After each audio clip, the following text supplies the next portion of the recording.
Assalamualaikum everyone. Assalamualaikum everyone. Welcome to a brand new video. So in this video we are going to talk about the sibling spotlight. When you meet someone, imagine a giant revolving spotlight between you. When you are talking, the spotlight is on you. The new person is speaking. It is shining on him or her. If you shine it brightly enough, the stranger will be blinded to the fact that you have hardly said a word about yourself. The longer you keep it shining away from you, the more interesting she or he finds you. How to never need to wonder, what do I say next? Moments arise, of course, when even conversationalists extraordinate hit the wall. Some folks monosyllabic grunts leave slim piecing even for masters of the BA or detective technique. If you find yourself futilely fanning the embers of a dying conversation and you feel for political reasons or human cooperation that the conversation should continue, here is a foolproof trick to get the fire blazing again. I call it parroting.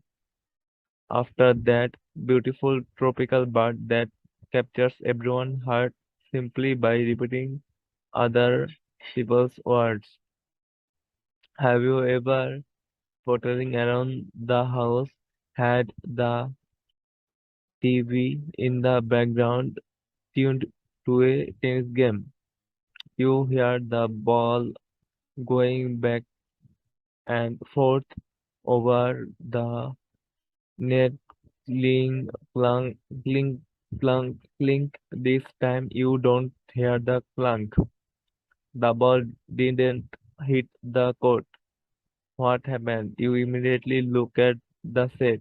Likewise, in conversation, the conversational ball goes up and forth. First you speak, then your partner speaks. You speak, and so it goes back and forth. Each time through a series of notes and comforting grants like hum or You let your co you later you let your conversation partner know the balls had landed in your court. It's your I got it signal. Such is the rhythm of conversation. How to never need to wonder, what do I say next? What do I say next? To that frightfully back to that frightfully familiar moment when it is your turn to speak but your mind goes blank.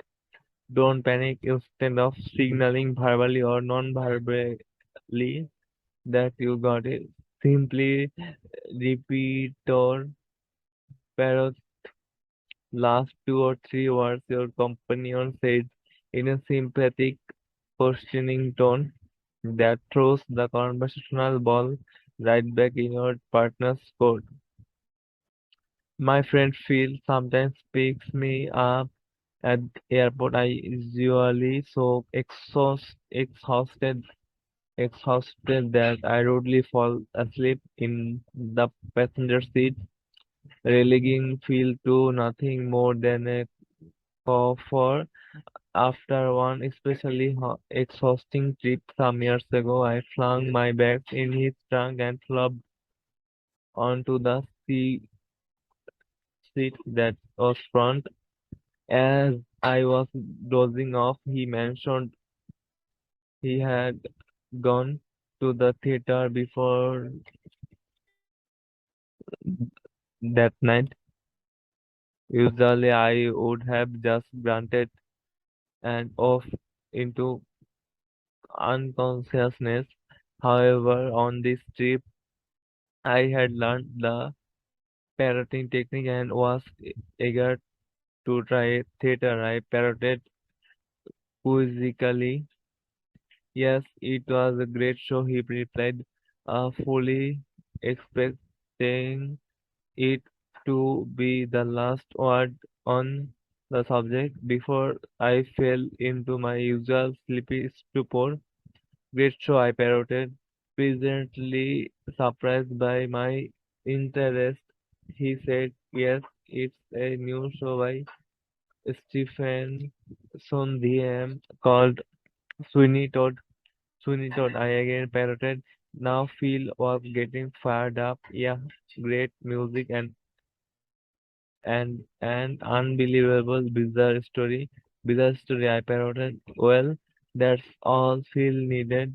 For the next half an hour, Phil told me the show's story about a London barber who went around murdering people.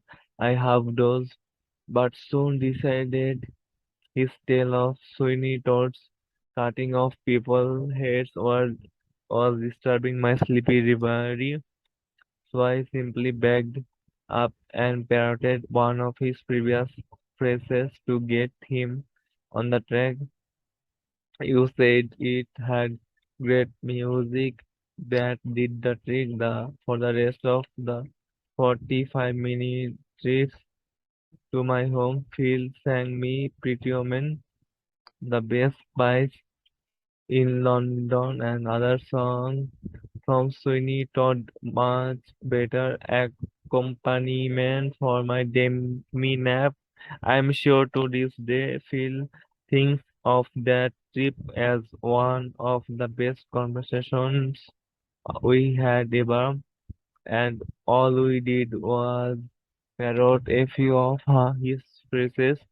Salesperson go on wild goose chase for a customer's real objections when it was so easy shake them out of the trees. Parroting your ways to profit. Parroting is a also a Parroting is also a can opener to pry open people's real feelings. Star people, star salespeople use it to get their prospects' emotional objections, which they often don't even articulate to themselves. A friend of mine, Paul, a used car salesman, told me credits a recent sale of a Lamborghini though parroting. Paul was walking around a lot with a prospect and his wife, who had expressed interest in a sensible car. She was showing them very sensible Chevy and Ford on the lot as they were looking at one very sensible family car. Paul asked the husband what he thought about it. Well, he must. I am not sure this car is right. Technique 20, parroting. Never be left speechless again. Like a parrot, simply repeat the last few words your conversation partner says. That puts the ball right back in his or her court, and then all you need to do is listen. Never need to wonder what do I say next. 81. For me, instead of moving on the next sensible car, Paul parroted right for you. Paul questioning inflection signaled the prospect that he needed to say more. Well, yeah, the prospect mummed, I am not sure it fits your personality. Paul again parroted, you know, maybe I need something a little more sporty. A little more sporty, Paul parroted. Well, those cars look over there look a little more sporty. Paul's parrot had ferreted out with cars to show the customer as they walked over toward a Lamborghini on the lot. Paul saw the prospect's eyes light up. An hour later, Paul had pocketed a fat commission. Want to take a rest from talking to save your thought? The next technique gets your conversation partners off and running, so all you have to is do is listen or even sneak off unnoticed as he or she chats congenially away. How to get them happily chatting so you can sleep away if you want to. Every father smiles when his little tyke beseeches him at a bedtime. Daddy, daddy, tell me the story again of the little pigs of or the dancing princess or how you and mommy met. Daddy knows Junior enjoyed the story so much. For the first time, he wants to hear it again and again. Junior inspires the following technique called encore. That serves two purposes. Encore makes a colleague feel like a happy dad, and it's a great way to give dying conversation a heart transplant. I once worked on a ship that had Italian officers and mostly American passengers. Each week, the deck officers were required to attend the captain's cocktail party. After the captain's address in charmingly broken English, the officers variably clumped together, yucking it up in Italian. Needless to say, most of the passengers' grasp of Italian ended at macaroni spaghetti, salami, and pizza.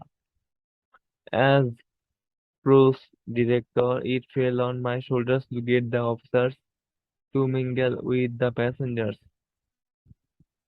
My not so subtle tactic was to grab one of the officers, armed as literally drag him over to a smiling throng of expectant passengers. I would then introduce the officer and the either pray that either the cat should release his tongue or a pass.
How to get them happily chatting so that you can sleep away if you want. Passenger would come up with more original question than Gee. If you officers are here, who is driving the boat? Never happened. I did the weekly captain's hotel party one night, sleeping in my cabin. I was awake by the ship rocking violently from side to side. I listened and engines were of a bad sign. I grabbed my robe and raced to the deck. Through the dense fog, I barely discerned another ship. Not half a mile from us, 5 or 6 officers were grasping the starboard guardrail and leaning overboard. I rushed over just in time to see a man in the moonlight with a bandage over one eye struggling up our violently rocking ladder. The officers immediately whisked him off to our ship's hospital. The engineers, the engines started again.